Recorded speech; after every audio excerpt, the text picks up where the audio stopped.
नीले जंगल का रहस्य। बहुत समय पहले की बात है। एक शांत से गांव में एक लड़का रहता था। नाम था उसका आरव। आरव कोई साधारण लड़का नहीं था। वो सपनों में ऐसी चीजें देखता था जो असल जिंदगी में होती थीं। लोग उसे अजीब कहते थे, पर दादी कहती थीं, तू चुना गया है आरव, तेरे सपनों में राज छुपा है। एक रात आसमान में बिजली कड़की, हवा में गूंज उठी एक अजीब सी पुकार, आरव, नीले जंगल को बचा। आरव हड़बड़ाकर उठ बैठा। उसकी आंखों में डर था, पर दिल में जिज्ञासा। दादी के पास गया और सब बताया। दादी मुस्कुराई।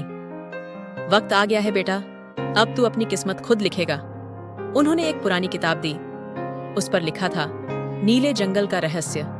आरव ने किताब खोली और जैसे ही पहला पन्ना पलटा, हवा रुक गई, समय थम गया। अचानक वो एक जादुई द्वार के सामने खड़ा था। द्वार पर लिखा था, सच्चे दिल वाला ही प्रवेश पाएगा। उसने द्वार को छुआ और एक तेज रोशनी में वो नीले जंगल के भीतर चला गया। नीला जंगल और परछाइयां। नीला जंगल जहां पेड़ नीले थे, नदियां चांदी की तरह चमकती थीं और हवा में जादू घुला था। पर सब कुछ इतना सुंदर क्यों था? क्योंकि वहां एक नील वृक्ष था जिसकी जड़ें दुनिया की सभी अच्छाइयों से जुड़ी थीं। पर अब वह वृक्ष मुरझा रहा था और जंगल की हर चीज डर में जी रही थी। आरव को मिला पहला साथी, माया, एक बोलने वाली गिलहरी जो पहले किसी इंसान से नहीं मिली थी। माया बोली, अगर नील वृक्ष सूख गया तो ये जंगल नहीं रहेगा, और न जंगल रहेगा न ये दुनिया। आरव ने पूछा, पर मैं क्या कर सकता हूं? माया ने मुस्कुराकर कहा, तेरे सपनों ने तुझे चुना है। अब तुझे 3 परछाइयों से भिड़ना होगा, भय की, लोभ की और अहंकार की। आरव का दिल धड़कने लगा, पर वो पीछे नहीं हटा। उसने सफर शुरू किया। पहली परछाई, भय पहला पड़ाव था, धुंध घाटी, जहां हर ओर धुंध ही धुंध थी। अचानक एक डरावना अंधेरा उस पर छा गया। किसी ने उसका नाम पुकारा, आरव, तू कभी सफल नहीं होगा। वो कांप गया, पर उसने आंखें बंद की और कहा, डर मुझे नहीं रोक सकता। आंख खोलते ही धुंध छंट गई। पहली परछाई हार गई थी। माया बोली, शाबाश, तू सच्चा योद्धा है। दूसरी परछाई, लोभ। अब वो पहुंचे सोने की घाटी, जहां सब कुछ सोने का था, पेड़, पत्थर, पानी तक। एक आवाज आई, ले जा जो चाहे, ये सब तेरा हो सकता है। आरव की आंखें चमक गईं। उसने हाथ बढ़ाया, पर तभी माया चीखी, नहीं आरव, ये छलावा है। आरव रुका, सोचा, क्या मैं सिर्फ सोने के लिए आया हूं? उसने सब छोड़ दिया और कहा, मुझे सिर्फ नीला जंगल बचाना है। तभी सारी चमक गायब हो गई। दूसरी परछाई भी हार गई। तीसरी परछाई, अहंकार। अब आखिरी पड़ाव, आईना झील, जहां हर कोई खुद को देखता था और खुद से मोह में पड़ जाता था। आरव ने झील में झांका। उसने देखा, एक विजेता, एक नायक, एक देवता। पर तभी झील बोली, क्या तू वाकई इतना महान है, या ये सब तेरा भ्रम है?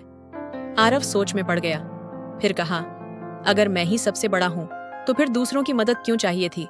उसने झील से मुंह मोड़ लिया और तीसरी परछाई भी गायब हो गई।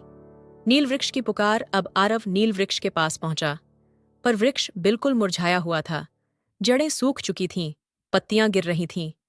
माया बोली, अब तुझे अंतिम बलिदान देना होगा। आरव चौंका, कैसा बलिदान? तुझे अपना सबसे प्यारा सपना छोड़ना होगा, जो तेरे दिल के सबसे करीब है। आरव ने सोचा, उसका सबसे प्यारा सपना था दुनिया घूमना, एक महान योद्धा बनना। पर अब सवाल था, क्या वो अपने सपने को त्याग सकता है दूसरों की भलाई के लिए? लंबी चुप्पी के बाद उसने कहा, अगर मेरा सपना दूसरों के दुख से बड़ा है तो वो सपना नहीं, स्वार्थ है। उसने अपनी किताब खोली और आखिरी पन्ना फाड़कर नदी में बहा दिया। तभी नील वृक्ष में हरियाली लौट आई। हर पेड़, हर पत्ता मुस्कुराने लगा। जंगल फिर से गूंज उठा। वापसी और नई शुरुआत। एक तेज रोशनी आई और आरव वापस अपने गांव लौट आया। पर अब वो बदल चुका था। लोगों ने पूछा, क्या हुआ? उसने कहा, मैंने जंगल नहीं, खुद को बचाया है। दादी मुस्कुराई, अब तू असली योद्धा बन गया है बेटा। उसने किताब दोबारा खोली, पर अब उसमें कुछ नहीं था, क्योंकि असली कहानी अब वो लिखेगा। अंतिम पंक्तियां, हर इंसान के भीतर होता है एक नीला जंगल, जहां उसके डर, लोभ और अहंकार छुपे होते हैं। जो उन्हें जीत ले वही असली नायक होता है। मोरल: असली जादू दूसरों को बचाने में नहीं, अपने भीतर की लड़ाई जीतने में है।